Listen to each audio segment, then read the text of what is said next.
Hello guys, welcome. Collective reading tayo ngayon. So tingnan natin kung ano yung current energy ng person mo. Be open-minded po, hindi po halos lahat makaresonate kaya piliin nyo na lamang.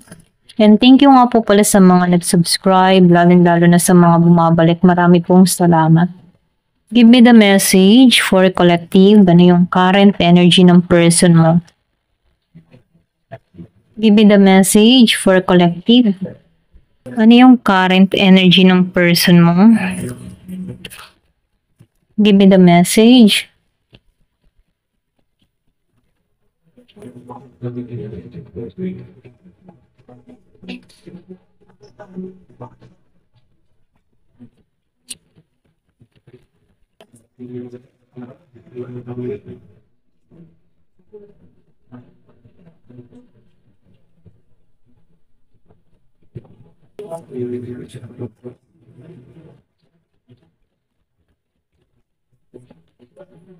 Devil energy.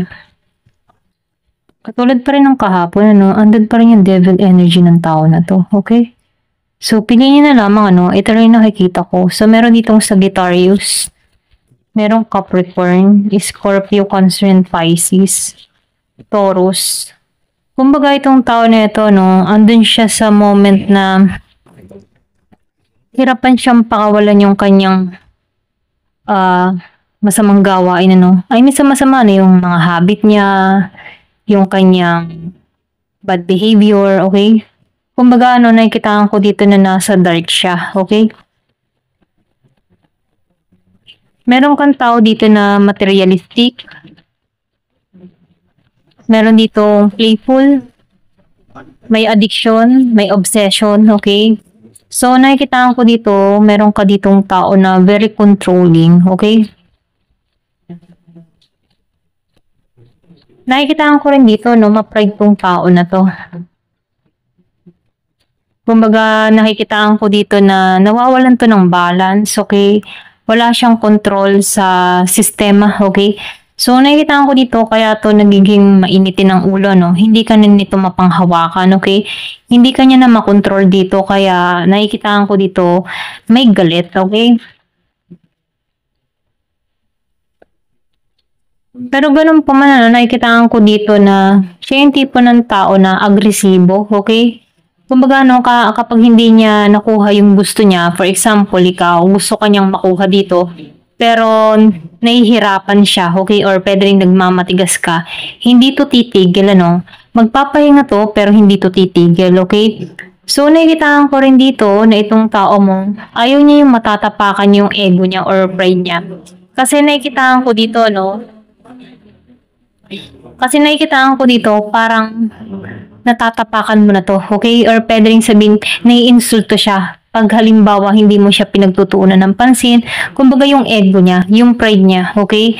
So, nakikitaan ko rin dito, swerte naman to pagdating sa pera, madali tong makakuha ng trabaho, okay? Or pwede rin sabihin, meron ka ditong tao na businessman, businesswoman, or pwede rin sabihin, meron roon sa buhay. Kasi nakikita ko dito yung pentacles niya or yung kaperahan niya dito, okay at stable naman. Kaya lang, nakikita ko dito na medyo controlling to, So, nakikita ko dito, madali nitong makuha yung gusto niya or pwede rin may pagka-boss type, Kaya nakikita ko dito itong tao na to, hindi to papayag na hindi ka makuha, okay? Parang insulto yun para sa kanya. Ito rin na-feel ko, Pero ganun pa man, nakikita ko dito na gusto ng tao neto na dumipende ka or pwede rin sabihin na ikaw ay humabol sa kanya, okay? Kumbaga, nakikitaan ko dito na gusto niya na lagi mo siyang hahanapin, Ito lang na-feel ko. So, nakikitaan ko rin dito na itong tao neto, handa to magtumulong sa'yo, Yun yung gusto niya mangyari, yung ikaw ay nakadepende sa kanya para control ka niya, okay? So, nakikitaan ko rin dito, gusto ng tao neto na makipag-compromise, makipag-teamwork sa'yo, okay? So, nakikitaan ko rin dito na gusto nito na matuto ka din sa kanya, okay? Or pwede rin ikaw yung magbigay ng aral dito sa tao na to, Kasi nakikitaan ko dito yung learning. Merong natutunan, okay? So, nakikita ko din talaga dito, no, na sagana tong tao na to pagdating sa pera. Yun nga lang, mayroon lang tong mga ugali na mahirap siyang pakawalan, okay? Tulad ng yung kanyang mga addiction or kanyang habit, okay? Or pwede rin materialistic tong tao na to, okay? Yung iba sa inyo, nakikitaan ko dito na meron dito parating na pera, okay? Or pwede rin ikaw na to, okay? Yung bang tipong nananagana ka, ayos ang buhay mo, okay ang financial mo. So, nakikitaan ko dito yung nakikita na yung mga pinaghirapan niya, okay? Yung bunga. Ito rin yung nakikita ko, pwedeng energy mo to, okay?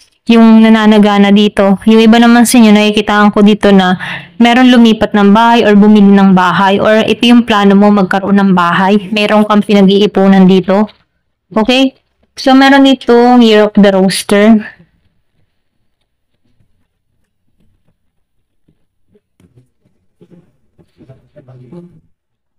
So, nakikitaan ko rin dito, no, itong tao mo, gusto nito makipagkasundo sa'yo, okay?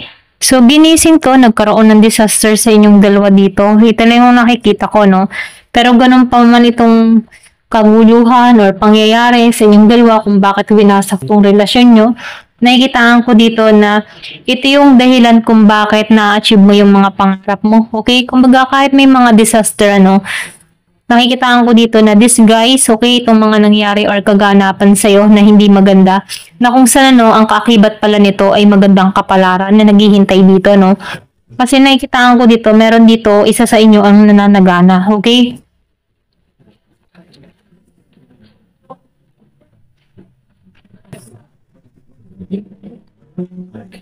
So, nakikitaan ko rin dito, no? Meron ditong hindi nagiging masaya. Meron ka ditong tao na masyadong negatibo, ano? So, nakikitaan ko dito na pulos nakikita nito ay negative, okay? Yung bang tipo na kahit ikaw ay nagiging binibigay mo naman ang pangangailangan or gusto ng tao nito, pero hindi niya makita yun, ano? May pagka negative mindset ito. Ito rin nakikita ko, no? So, nakikitaan ko rin dito na nakakaramdam to ng lungkot, okay? Meron ditong nadidepress, kumbaga hindi pumapabor sa kanya yung resulta or yung magandang resulta dito, hindi pumapabor sa kanya yung kapalaran. Kahit yung tao na to madali tong magalit, okay? Madali tong mainis, madali tong madepress. Ito lang nakikita ko. So, nakikita ko rin dito na distraction to sa'yo, okay? So, nakikita ko rin dito, no, meron ditong miscommunication, walang pag-uusap, or pwede rin meron ditong umiwas, okay, na makipag-usap dito. Kumbaga, nakikita ko dito na meron ditong tinanggalan. Pero nakikita ko dito, no, meron ditong tutungo sa'yo, okay? Yung bang tipo na pag nawalan ka na ng gana, saka nagbabalik, okay? Pero ganun pa man, nakikita ko dito, in the near future, hindi mo na ito papansinin. Give me the message. So, delay success, okay? So, nakikita ko rin dito na hindi nagiging matagumpay. Stuck to sa isang sitwasyon, okay? Feeling stuck. Pero ganun pa man, isa sa inyo yung nananagana at yung isa dito nagiging stuck sa sitwasyon. Ito lang yung nakikita ko, so piliin nyo na lamang, ano, meron dito kang tao na hindi nagiging matagumpay. Kung ikaw ay nagiging matagumpay dito, yung tao mo dito ay hindi, okay? Kumbaga, nakatuon siya sa mga negatibo. Napaka-negative ng kanyang mindset dito. Ito lang yung nakikita ko. So, tingnan natin dito, no?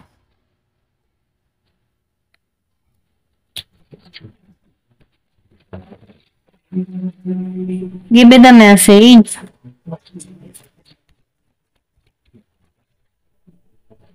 That. So, nakikita ko dito, no? Yung iba sa inyo, meron ditong bagong simula na parating, okay? Or pwede rin sabihin bagong simula para sa sarili mo, okay? Baga, binubuo mo na yung sarili mo. Paunti-unti mo nang inaalisan to. So, may transformation na nangyayari dun sa iba, no? Kumbaga, nakatuon ka sa pagbabago, sa transformation, sa pag-unlad mo. Ayan. So, piliin nyo na lamang, ano? Meron ditong perception. So, nakikita ko rin dito, yung iba naman sa inyo, nagkakaroon na ng pang-unawa. Nagiging balanse na ang lahat, okay? Naibabalik niyang muli yung kanyang katatagan dito, okay?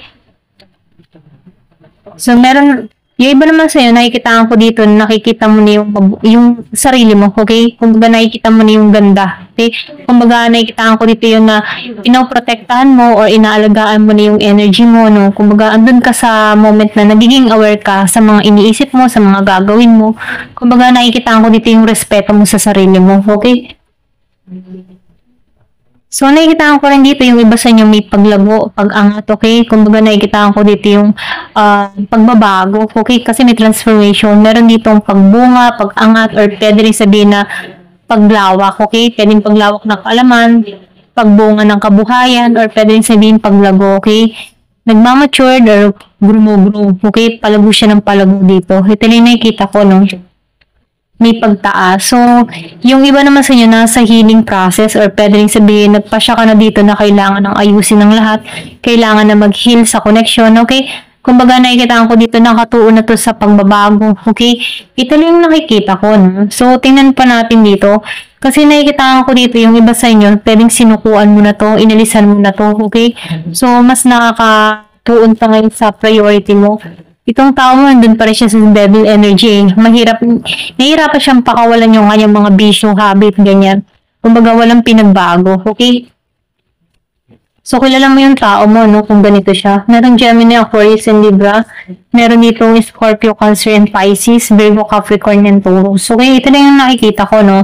And Sagittarius. Give me the message. Ano pa yung mensahe? So, meron ditong teddy bear, love. Yung iba sa inyo nakikita ko dito, no? Meron ditong parating na bago, okay? Kumbaga itong tao nito interesado sa'yo. So, gusto ko nitong na ma-edit, gusto ko nitong mailabas, okay? So, nakikita ko dito na the more na minamahal mo yung sarili mo, the more na nagiging kang attractive dito, okay? So, nakikita ko dito, yung iba sa inyo, minamahal niyo na yung sarili niyo, okay? Or pwede rin nakatuon ka na dito. So, piliin niyo na lang, hindi halos lahat makaka-resonate. Ayan. Meron ditong engagement ring. So, yung iba sa inyo na meron ditong kasalang mangyayari or pwede rin ito yung naghihintay sa'yo, no? Kasalan, engagement ring. Kasi nakikita ko dito, meron ditong papasok sa buhay mo. Pwedeng kaibahan sa tao mo before, no? So, nakikita ko dito na makukomplete ka dito sa tao na to. So, nakikita ko rin dito na magiging ng malinaw para sa iyong lahat. Marireveal na sa iyong lahat, ano. So, nakikita ko rin dito yung clarity. Okay, nagiging ng malinaw. Okay, lumalabas ng katotohanan. Or nare-reveal na sa iyo lahat. Okay. So, nakikita ko rin dito yung pang-protection. Pinoprotektahan mo yung sarili mo. Determinado ka dito. Okay. So, nakikita ko dito yung love call. Meron ditong tatawag sa iba. Meron magmimensahe. Okay. Pwedeng makikilala mo to through online, okay, dating site, or pwedeng sa mga friends of friends, okay? So, piliin nyo na lamang, nakikitaan ko dito, yung iba sa inyo may parating na bago, okay? Kumbaga, nakikitaan ko dito na patungo to sa kasalan, okay? Kumbaga, itong tao na ito ay true, totoo sa'yo, okay? Ito lang yung nakikita ko, ayan. Thank you for watching, love and peace.